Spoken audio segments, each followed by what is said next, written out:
ጤና ይስጥልን የአሻም ተከታታዮች የዛሬ ዕለተ አርብ ግንቦት 8 ቀን 2017 ዓ.ም የአሻም 7 ዜናዎች የሚያልፉበት ሰዓት ላይ ደርሰናል። እኔ ፍራኦል ኃይሉ የዕለቱ ተረኛ አሳላፊ ነኝ። አብራችሁን ቆዩ። በቅድሚያ ርዕሰ ጉዳዮችን ጠቁማችሁ በማይናማር በአስከፊ ሁኔታ ላይ የነበሩ የተባሉ 90 ኢትዮጵያውያን ወደ ሀገር ቤት መመለሱን ውጭ ጉዳይ ሚኒስቴር አስታወቀ። የአዲስ አበባ ከተማ አውቶቡስ ሹፌር ተሽከርካሪውን ካጸዳ በኋላ ቆሻሻውን በአስፋልት ላይ በመጣሉ የ5000 ብር የገንዘብ ቅጣት ተጣለበት። ብሔራዊ ምርጫ ቦርድ ሁለተኛ ዙር የምርጫ ጣቢያውን በዲጂታል ሲስተም የመመዝገብ ስራ መጀመሩን ይፋ አደረገ።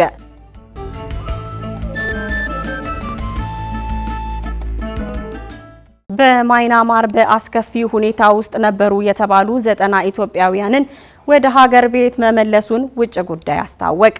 በትላንትናው ዕለት ግንቦት 7 2017 ዓ.ም በማይናማር በአስቸጋሪ ሁኔታ ውስጥ የነበሩ የተባሉ 90 ኢትዮጵያውያን ከማይናማር ወደ ታይላንድ እንዲዘዋወሩ በማድረግ ወደ ሀገራቸው እንዲመለሱ ማድረግ ችያለሁ ሲል የውጭ ጉዳይ ሚኒስቴር አስታወቀ።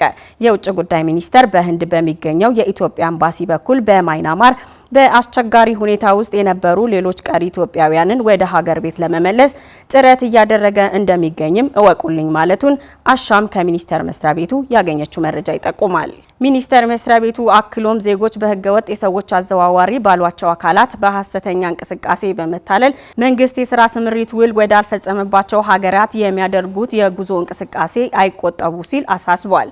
ከሳምንት በፊት በዚሁ በማይናማር በአስቸጋሪ ሁኔታና በአስከፊ ሁኔታ ውስጥ የነበሩ የተባሉ 41 ኢትዮጵያውያን መንግስት አደረገልን ባሉት ትብብር ወደ ሀገር ቤት መመለሳቸውን አሻም መግለጹ ይታወሳል።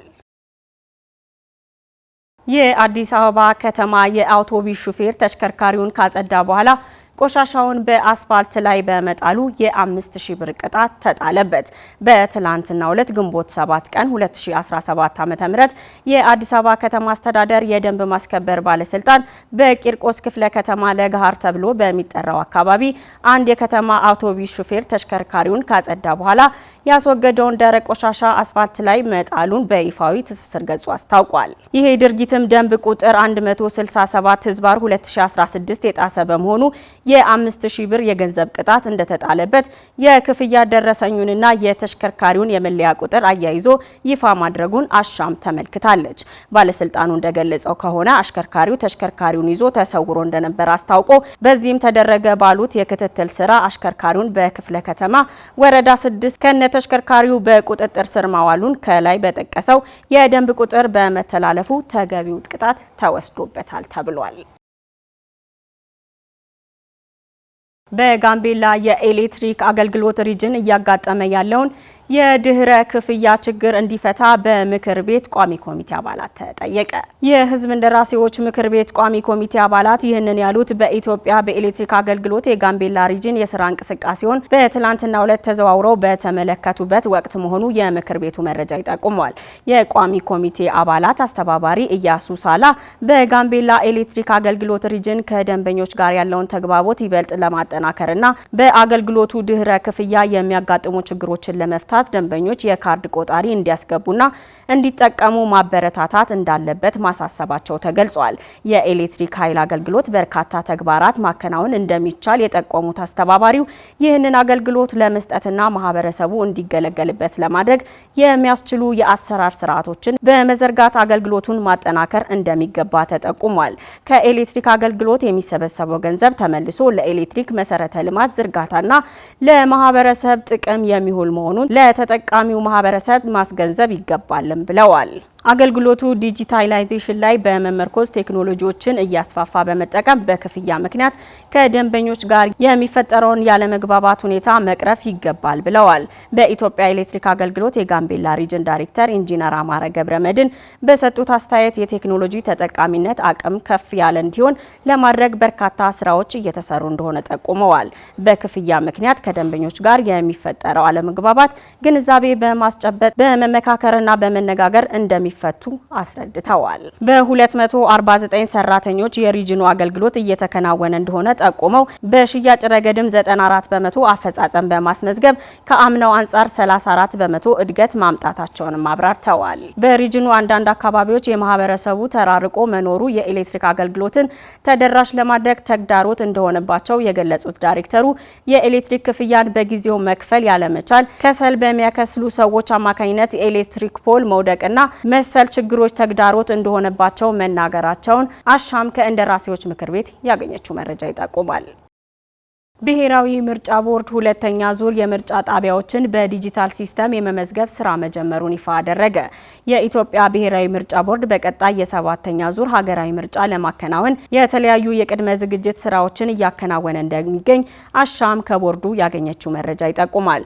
ቦርዱ በቀጣይ የሚያከናውናቸው ምርጫዎችን ከዚህ በፊት ከተካሄዱ ምርጫዎች በአፈጻጸም ቀልጣፋና ጊዜውን የሚጠይቅ ዘመናዊነትን የተከተሉ ለማድረግ የምርጫ ጣቢያዎችንና የምርጫ ክልል ጽህፈት ቤቶችን በተለያዩ ባለድርሻ አካላት በርቀታቸው በመልክዓ ምድራዊ አቀማመጣቸው የታወቁና የተለዩ እንዲሁም ለመራጩ ሕዝብ ምቹና ተደራሽ እንዲሆን በተጨማሪም ሕግን መሰረት አድርገው የተቋቋሙ መሆናቸውን የማረጋገጥና መረጃ በተሟላ መንገድ የማደራጀት ስራ አስፈላጊ በመሆኑ እነዚህ ጉዳዮች ላይ እየሰራ እንደሚገኝ ገልጿል። በዚሁ መሰረት በመጀመሪያ ዙር በሲዳማ በድሬዳዋና በሐረሪ ክልሎች እንዲሁም ከደቡብ ኢትዮጵያ ክልል በጌዲዮ ዞን ላይ 3495 ምርጫ ጣቢያዎች ላይ የኤክስ ዋይ ኮኦርዲኔት ምዝገባ የተከናወነ ሲሆን በሁለተኛ ዙር ደግሞ በደቡብ ኢትዮጵያ በማዕከላዊ ኢትዮጵያና በደቡብ ምዕራብ ኢትዮጵያ ክልሎች በተጨማሪም በኦሮሚያ ክልል በጅማ ዞን ላይ 9643 የምርጫ ጣቢያዎች ላይ ከግንቦት 3 ቀን 2017 ዓ.ም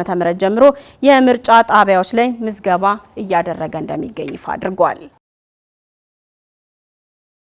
የፐብሊክ ኢንተርፕረነርሺፕ እና ኢኖቬሽን ስነ ምህዳር ግንባታ የተሰኘ ስልጠና ለሕዝብ እንደራሴዎች ምክር ቤት እየተሰጠ መሆኑ ተገለጸ። ከትላንት ግንቦት 7 2017 ዓ.ም ጀምሮ የስራና ክህሎት ሚኒስቴር ለሕዝብ ተወካዮች ምክር ቤት አባላት የፐብሊክ ኢንተርፕረነርሺፕ እና ኢኖቬሽን ስነ ምህዳር ግንባታ የተሰኘ ወርክሾፕ እየተሰጠ እንደሚገኝ ረፋዱን ይፋ ካደረገው መረጃ አሻም መመልከት ችላለች። የሕዝብ እንደራሴዎች ምክር ቤት ምክትል አፈ ጉባኤ ሎሚ በዶ በኢንተርፕረነርሺፕ እና ኢኖቬሽን የዘመኑ ወሳኝ የልማት መሳሪያ ነው ብለዋል። የሕዝብ እንደራሴዎች ምክር ቤት ምክትል አፈ ጉባኤ ሎሚ በዶ ኢንተርፕረነርሺፕ እና ኢኖቬሽን የዘመኑ ወሳኝ የልማት መሳሪያ ነው ብለዋል። የኑሮ ደረጃን ለማሻሻል የተጓተቱ ፕሮጀክቶች ፈጥነው ተጠናቀው ለህብረተሰቡ ልማት አገልግሎት እንዲውሉ ኢንቨስትመንት እንዲስፋፋ፣ በስራ ፈጠራና ድህነት ቅነሳ፣ ለህግ የበላይነትና ለመልካም አስተዳደር መረጋገጥ ምክር ቤቱ በትኩረት እየሰራ እንደሚገኝም በወርክሾፑ የተነሱና የተብራሩ ጉዳዮች መሆኑን ሚኒስተሩ ይፋ አድርጓል። የኢንተርፕረነርሺፕ ልማት ኢንስቲትዩሽን ዋና ዳይሬክተር ሀሰን ሁሴን በበኩላቸው ኢትዮጵያ ወደ ተሻለ የእድገት ደረጃ ለምታደርገው ጉዞ የኢንተርፕረነርሺፕ እና ኢኖቬሽን መስፋፋት ከፍተኛ እገዛ የሚያደርግ አጋር ነው ማለታቸውም ተገልጿል። የዛሬ ዕለተ አርብ ግንቦት 8 ቀን 2017 ዓ.ም የአሻም 7 ዜናዎች ተጠናቀዋል። ስለተከታተላችሁ እናመሰግናለን። እኔ ፍራውል ኃይሉ የዕለቱ ተረኛ አሳላፊ ነበርኩኝ። ከቀሪ የአሻም መሰናዶች ጋር መልካም ቆይታ እየተመኘው ከወዲህ ተሰናበትኩኝ። አሻም ለሁላችን!